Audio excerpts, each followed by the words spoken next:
Apocalipse capítulo 2, versículo 5 em diante.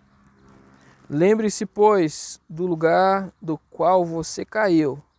Arrependa-se e pratique as obras que praticava no princípio. Se não se arrepender, virei a você e tirarei o seu candelabro do lugar. Em terceiro lugar, a ordem para arrepender-se está no templo auristo, significando uma ação única que está para terminar uma vez por todas. Em quinto lugar, a ameaça virei, ainda que traduzida no futuro, realmente está no presente, indicando ação imediata. Em sexto lugar, o verbo removerei, no futuro do indicativo, subentende que a ameaça não é apenas uma possibilidade, mas uma certeza, caso o arrependimento não se concretize. E por último, o verbo arrepender-se, na segunda sentença, é dado como uma cláusula de escape. Letra B, ordem. O Senhor aponta não só para as faltas deles, mostra-lhes também como corrigi-las. E assim, que recordarem sua história, devem reconhecer que mudaram para pior, perderam sua excelência moral. Assim como ele perguntará a Pedro na praia do lago da Galileia: Simão, filho de João, você realmente me ama mais que estes? João 21,15. Assim ele faz com os membros da igreja em Éfeso acerca de sua devoção indivisa. Letra C, ameaça. Jesus removerá o candelabro. Uma igreja cessa de ser igreja quando ela não mais serve a seu mestre com genuíno amor e dedicação. A inclemente evidência de que o cristianismo nominal enfrenta uma morte natural dentro de uma das duas gerações e, consequentemente, sai completamente de cena. Os membros podem ainda congregar-se, porém, se reúnem para propósitos sociais e não espirituais. Uma década após João haver escrito o Apocalipse, Inácio escreveu uma carta à igreja de Éfeso, na qual ele enaltece os cristãos locais por sua perseverança e sua resistência aos enganos. Ele nota que algumas pessoas da Síria se transformariam para Éfeso com ensinos nocivos. Porém, os efésios se recusaram a dar-lhes ouvidos. Ele os elogia por serem de uma só mente com os apóstolos no poder de Jesus Cristo. Evidentemente, as pessoas tinham levado a sério as palavras de Jesus. Versículo 6. Entretanto, há uma coisa a seu favor. Você odeia as práticas dos nicolaítas, as quais eu também odeio. Primeiro, na igreja primitiva, Irineu ensinava que os nicolaítas eram seguidores de Nicolau. Olha só, eram seguidores de Nicolau, um convertido ao judaísmo que fora designado diácono. Atos 6:5. Em segundo lugar, outros veem tais pessoas como sendo gnósticas, seita que procurava infiltrar-se nas igrejas. Por último, com base na exegese, ainda outros asseguram que os nicolaítas eram pessoas que seguiam os ensinamentos dos falsos apóstolos e de Balaão. Os falsos apóstolos buscavam escravizar a mente das pessoas com suas doutrinas enganosas. Os seguidores de Balaão tentaram conquistar pessoas através da fraude, e o nome grego Nicolaos significa ele conquista pessoas. Em vista da ausência de informação nas cartas às igrejas de Éfeso e de Pérgamo, só podemos conjecturar que o estilo de vida dos nicolaítas se caracterizava pela imoralidade, pela participação de comer alimento oferecido aos ídolos e pela perversão da verdade. Capítulo 2, versículo 14 ao 16. Os cristãos de Pérgamo e de Tiatira se degladiavam com as mesmas doutrinas e estilo de vida fraudulentos. Capítulo 2, versículo 14, 16 e 20 ao 24. Versículo 7. Aquele que tem ouvidos ouça o que o Espírito diz às igrejas. Ao vencedor darei permissão de comer da árvore da vida que está no paraíso de Deus.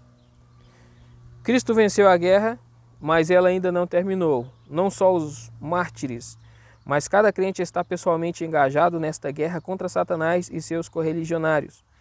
Portanto, cada seguidor de Cristo recebe a promessa de vida eterna e todas as demais promessas que ele faz ao crente. Todas essas promessas são feitas ao vencedor, isto é, a cada crente genuíno. Ao referir-se à árvore da vida, ele efetivamente leva o leitor de volta aos primórdios da história humana. Depois que Adão e Eva pecaram, Deus os expulsou do jardim e colocou ali um anjo com uma espada flamejante para guardar a árvore da vida. Ao guardar aquela árvore, Deus impediu nossos antepassados de comerem do fruto da árvore da vida e assim que viverem eternamente no estado destituído, e assim de viverem eternamente no estado destituído de redenção, no qual subsistem os anjos apóstatas. O termo grego para paraíso ocorre somente 3 vezes na Escritura. Em Gênesis aparece a expressão Jardim do Éden, a qual, na tradução grega do Antigo Testamento, se converte em paraíso. Derivada da Pérsia antiga, esta palavra descreve um parque no vale como um lugar de bênção. No Antigo Testamento, ela subentende um lugar de deleite, sem a contaminação do pecado. Ela ocorre do princípio ao fim da Escritura. A palavra descreve a vida abençoada que os crentes terão com Cristo no novo céu e na nova terra. O paraíso de Deus é semelhante, mas também é bem diferente do Jardim do Éden que Deus criou para Adão e Eva. A igreja de Éfeso fora abençoada com pastores excelentes, dentre os quais Paulo e João foram apóstolos de Jesus, e Timóteo, um cooperador apostólico. Sabemos que Paulo viveu em Éfeso durante 3 anos, 52 e 55 depois de Cristo, e que Timóteo ministrou ali durante os anos 60. Presumimos que João tenha deixado Jerusalém no final dos anos 60 e fixado residência em Éfeso, onde passou o resto de seus dias, exceto por sua breve estada na ilha de Patmos. Ainda que os crentes tenham sido espiritualmente modelados por estes 3 homens, começaram a declinar em seu amor por Cristo.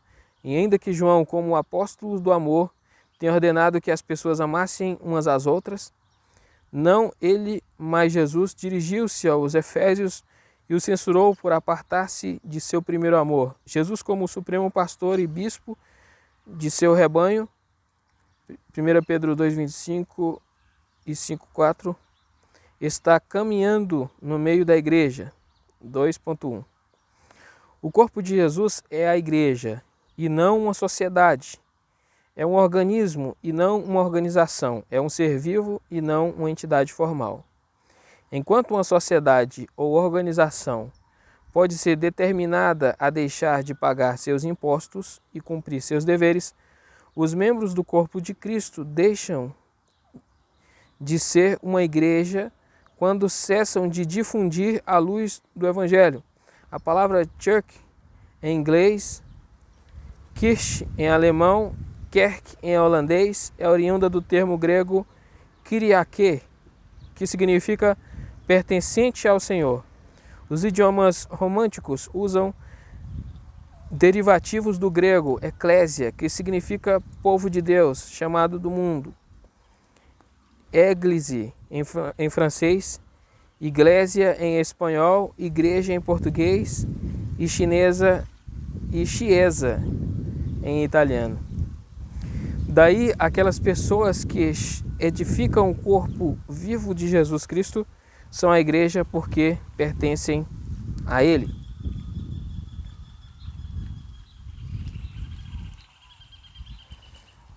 Esmirna.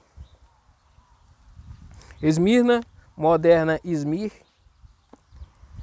localizada na costa ocidental da Ásia Menor, tem um porto discreto de frente para uma baía cuja brisa refresca a cidade durante os meses de verão, escaldante, e está suprida de um clima aprazível.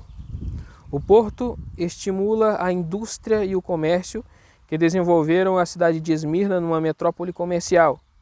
Uma estimativa de sua população nos dias de Paulo atinge a cifra de 250 mil habitantes, a qual nos tempos modernos pode ser quase duplicada.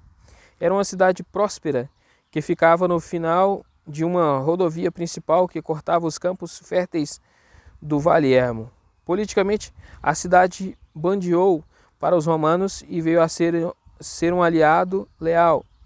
Já em 195 a.C., ela edificou um templo a Dea Roma, a deusa de Roma. Em 26 d.C., ela dedicou um templo ao imperador Tibério e se gabava de ser a principal no culto ao imperador. Essa jactância agradou aos administradores romanos, os quais fomentavam a paz e a unidade que caracterizavam o espírito de Roma por todo o império. William Barclay escreve que, para tornar o espírito de Roma tangível, os romanos apresentaram o imperador como sendo sua incorporação, e assim surgiu o culto ao imperador. Ainda que alguns dos primeiros imperadores discordassem de tal culto, a população ativou ao ponto de tornar os imperadores divinos. Os escritores de um passado longínquo enalteceram Esmirna como a cidade mais bela com respeito aos seus edifícios, templos de Zeus e Cibele e o traçado de suas ruas. Era ela conhecida como a Coroa de Esmirna. O nome se originou dos edifícios da cidade, cujo aspecto simétrico tinha a forma de uma coroa. Mas além dos edifícios e do traçado da cidade, a natureza também contribuiu para a beleza de Esmirna. A cidade era abençoada, com muitos bosques de árvores, entre as quais árvores cuja resina produzia uma goma aromática de um castanho avermelhado ou castanho amarelado chamado mirra. A palavra mirra, grego esmirna, aparece no Novo Testamento como um dos presentes preciosos que os homens sábios do Oriente levaram a Jesus e como um ingrediente usado no processo do embalsamamento que Nicodemos levou ao túmulo de Jesus. A população judaica de Esmirna era de bom tamanho, pois são mencionados como uma força que se opunha hostilmente à igreja local. Caluniavam os primeiros crentes, denominando-se judeus, mas na realidade pertenciam à sinagoga de Satanás e moviam perseguição contra os seguidores de Cristo. Porque tão aferradamente se punham contra a igreja, não é possível responder. Enquanto os membros da igreja de Esmirna eram afligidos pela pobreza, os judeus tinham riquezas. Por exemplo, segundo uma inscrição do segundo século, os judeus de uma só vez doaram a soma de 10.000 denários para um projeto de embelezamento da cidade de Esmirna. O registro de sua oposição ao cristianismo está conectado com o martírio de Policarpo em 23 de fevereiro de 155, foi morto devido à sua recusa de negar o nome de Jesus. Ele fora bispo de Esmirna por muitos anos. Como um santo já idoso, ele respondeu ao precônsul que dava a escolha de amaldiçoar o nome de Jesus e viver ou confessar seu nome e morrer. Servi a Cristo durante 86 anos e ele nunca me fez mal. Como posso blasfemar meu rei que me salvou? Por isso, o procônsul o sentenciou a morrer na estaca. O registro indica que os judeus tomaram a dianteira, ajuntando lenha para o fogo. Ainda que fosse sábado, deliberadamente carregaram feixes de lenha e transgrediram a lei. Não se pode estabelecer com precisão uma data para a fundação da igreja de Esmirna.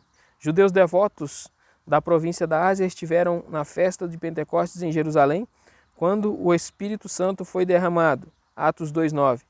E alguns deles poderiam ter saído de Esmirna e na volta levado o evangelho à sua cidade natal.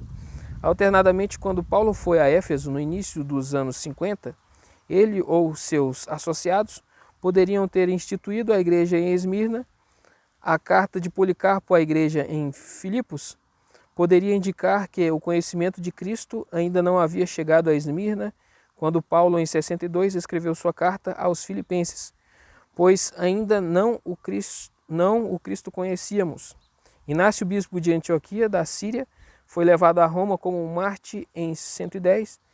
De caminho, ele se deteve em Esmirna, onde escreveu 4 cartas em várias igrejas, e depois, quando descansou em Troade, escreveu outras 3 cartas. Uma delas foi endereçada à igreja em Esmirna. Então aqui